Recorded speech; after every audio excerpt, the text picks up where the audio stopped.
बिस्मिल्लाहिर्रहमानिर्रहीम। All is well के साथ मैं आपका दोस्त मोहम्मद अंसर। किसान दोस्तों, आज जिस टॉपिक पे या जिस टेक्नोलॉजी पे मैंने आप लोगों से बात करनी है वो है गंदम के हवाले से। गंदम से एक अच्छी और मिसाली पैदावार कैसे ली जाए। इसमें बहुत से अवामिल का किरदार होता है, जैसे कि ज़मीन की अच्छी तैयारी और बीज की सिलेक्शन, अच्छी वैरायटी की सिलेक्शन करना, फर्टिलाइज़र का मुतवाज़न इस्तेमाल करना और टाइम के ऊपर पानी लगाना। ये जो 4 अवामिल हैं, ये एक अच्छी पैदावार लेने के लिए इन 4 चीज़ों के ऊपर अमल पैरा होना ज़रूरी होता है और ये एक डिसिप्लिन के साथ तरीके के साथ इनको फॉलो करना, या ज़मीन के हवाले से जिस तरह से मैंने बताया, ज़मीन की अच्छी तैयारी हो, अच्छा बीज हो और इसके अलावा फर्टिलाइज़र की अच्छी क्वालिटी का इस्तेमाल हो, पानी का टाइम टेबल हो। ये 4 जो अवामिल हैं ये अच्छी पैदावार लेने के लिए इंतहाई ज़रूरी होते हैं।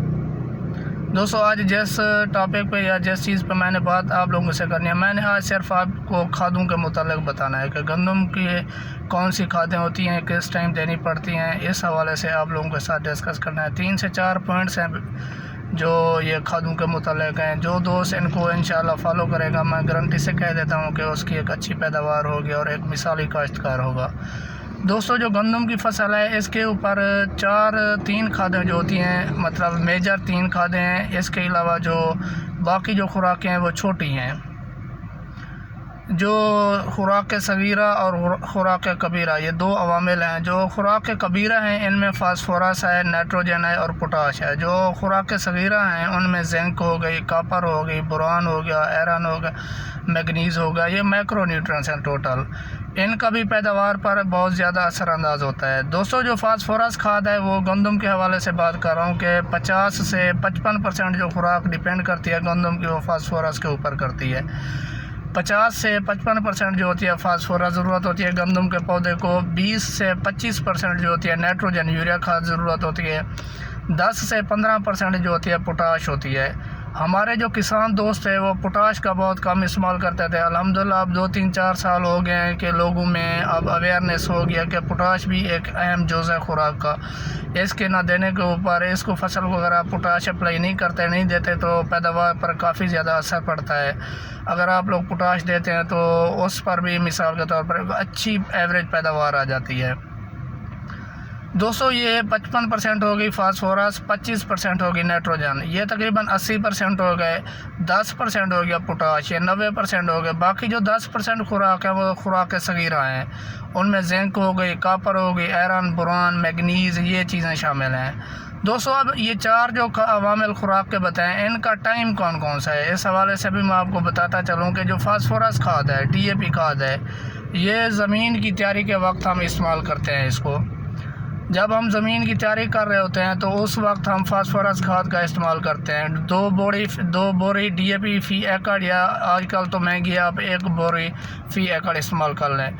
ये पहला बिजाई वाला पानी हो गया, इसमें मतलब आप फास्फोरस खाद का इस्तेमाल करें। जो दूसरा वटरे वाला पानी है, आप उसमें 1 बोरी यूरिया फ़ी एकड़ और 3 kg जिंक अकेली ना हो, जिंक के अंदर बोरान भी हो, कॉपर भी हो, मैग्नीज़ भी हो, आयरन भी हो। ये जो कंपनीज़ हैं मुख्तलिफ़ किस्म की, कुछ तो अलहदा जिंक बना रहे हैं, कुछ इन फार्मूले पे भी बना रहे हैं, जैसा कि सेबान ग्रुप हो गया।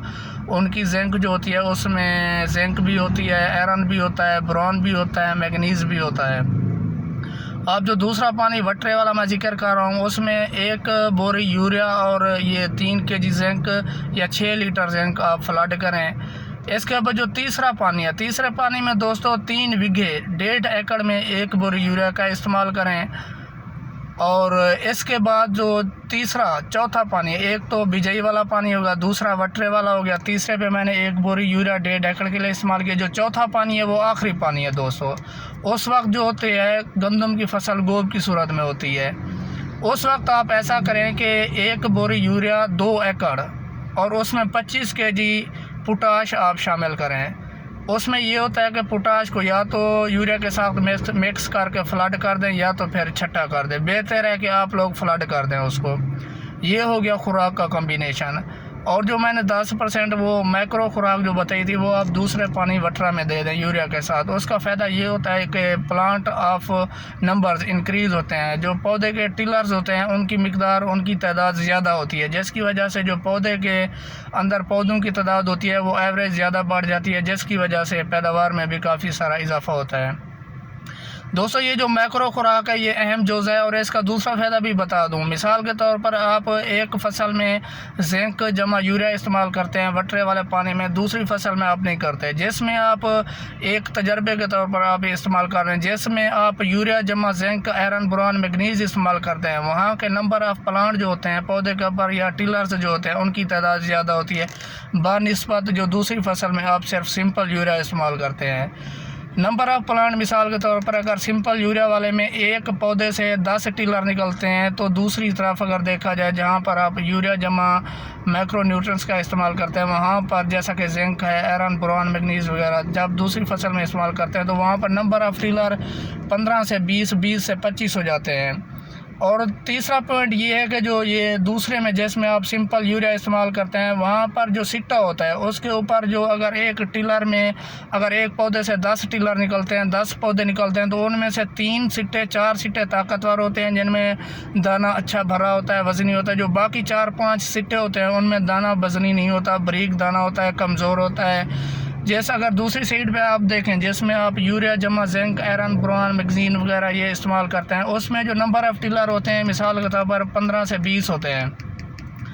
उन 15 और 20 में से मैं गारंटी से कह सकता हूँ कि 70%, अगर 20 हैं तो उनमें से 14 जो सिट्टे होते हैं उनमें जो सिट्टे की तादाद होती है बराबर होती है, दाना ऊपर से नीचे तक भरा होता है, दाना वज़नी होता है क्योंकि उसमें आप पोटाश भी इस्तेमाल करते हैं और ये मैक्रो न्यूट्रिएंट्स का इस्तेमाल भी आप करते हैं, जिसकी वजह से आपकी पैदावार में खामखा इजाफा होता है। हर बंदा समझदार होता है। मैंने एक सिंपल वीडियो बताई है, ये गंदम की खादों के हवाले से है। जो पहली खाद है वो फास्फोरस खाद DAP खाद है, वो ज़मीन की तैयारी के वक्त इस्तेमाल करें या बिजाई के दौरान इस्तेमाल करें। जो दूसरी खाद है यूरिया जमा जिंक आयरन बोरान मैग्नीज वगैरह, ये जो खुराक है आप वटरे की सूरत में इस्तेमाल करें। वटरे के दौरान 1 बोरी यूरिया तो 3 kg zinc iron boron zinc manganese वगैरह या 6 kg वाली 6 लीटर वाली जिंक इस्तेमाल कर दें, फ्लड कर दें।